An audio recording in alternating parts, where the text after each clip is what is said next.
Happy. I have to tell you, I'm I both was challenged and just, I'm excited. sorry, My no, excitement my is second I get a chance to give something back. My challenge is the shortest seminar I usually do is 50 hours. Yeah. I'm not exaggerating. I do weekends, and what I do more what than I that, do obviously and coach bonus people, but I'm into people immersion. immersion Because with how do you learn language? bonus You didn't learn it by just learning principles. You got in it, and you did it so often that it became real. And the bottom line of why I'm here, besides being crazy mofo, is that I'm really in a position. I'm not here to motivate you, obviously. You don't need that. And a lot of times that's what people think I do, and it's the furthest thing from it. What happens though is people say to me, well, I don't need any motivation. And I say, well, that's interesting. That's not what I do. I'm the why guy. I don't know why you do what you do. What is your motive for action? What is it that drives you in your life today, not 10 years ago, or you're running the same path? Because I believe that the invisible force of internal drive activated is the most important thing in the world. I'm here because I believe emotion is the force of life. All of us here have great minds. You know, most of us here have great minds, right? I don't know if I'm in the category, but we all know how to think. With our minds, we can rationalize anything. We can make anything happen. We can, I agree with what was described a few days ago about this idea that people work in their self-interest. But we all know that that's bullshit at times. You don't work in your self-interest all the time. Because when emotion comes into it, the wiring changes in the way it functions. And so it's wonderful for us to think intellectually about how the life of the world is. And especially those who are very smart, we can play this game in our head. But I really want to know what's driving you. And what I'd like to maybe invite you to do by the end of this talk is explore where you are today for two reasons. One, so that you can contribute more. And two, so that hopefully we can not just understand other people more, but maybe appreciate them more and create the kinds of connections that can stop some of the challenges that we face in our society today. They're only going to get magnified by the very technology that's connecting us, because it's making us intersect. And that intersection doesn't always create the view of everybody now understands everybody and everybody appreciates everybody. So I've had an obsession basically for 30 years. And that obsession has been what makes the difference in the quality of people's lives? What makes a difference in their performance? Because that's what I got hired to do. I got to produce the result now. That's what I've done for 30 years. I get the phone call when the athlete is burning down on national television and they were ahead by 5 strokes and now they can't get back on the course. And I got to do something right now to get the result and nothing matters. I get the phone call when the child is going to commit suicide and I got to do something right now. And in 29 years, I'm very grateful to tell you I've never lost one in 29 years. Doesn't mean I won't someday, but I haven't done it. And the reason is an understanding of these human needs I want to talk to you about. So when I get those calls about performance, that's one thing, like how do you make a change? But also, I'm looking to see what is it that's shaping that person's ability to contribute, to do something beyond themselves.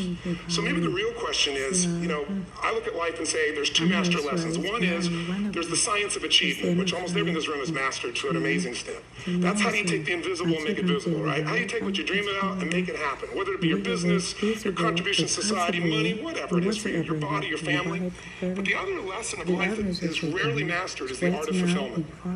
Because science is easy, right? We know the rules. You write the code, you follow the, and you get the result. Once you know the game, you just, you know, you up the ante, don't you? But when it comes to fulfillment, that's an art. And the reason is it's about appreciation and it's about contribution. You can only feel so much by yourself.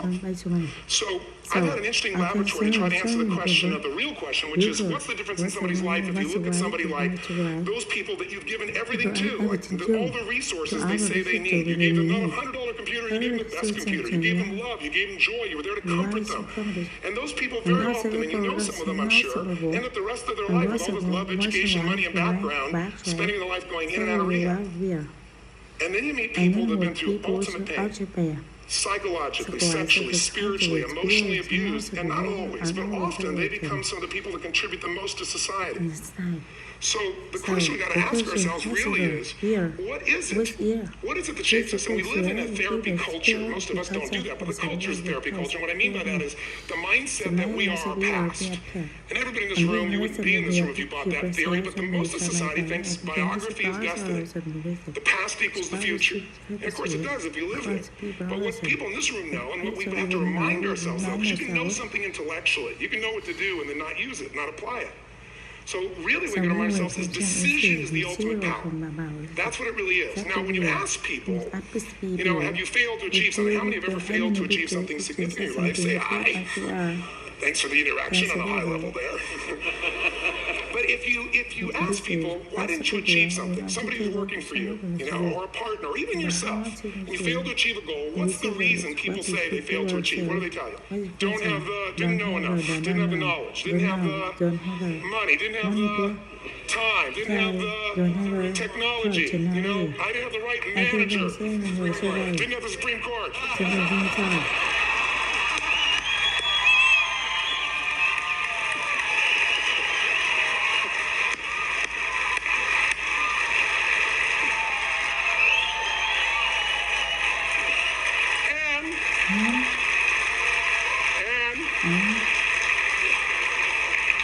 What all those, including the Supreme Court, have in common?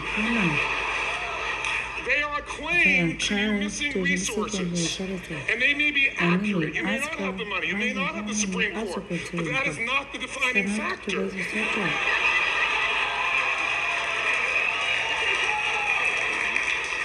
And you correct me if I'm wrong. The defining factor is never resources, it's resourcefulness. And what I mean specifically, rather than just some phrase, is if you have emotion, human emotion, something that I experienced from you day before yesterday at a level that is as profound as I've ever experienced, and if you'd communicated with that emotion, I believe you would have beat his ass and won.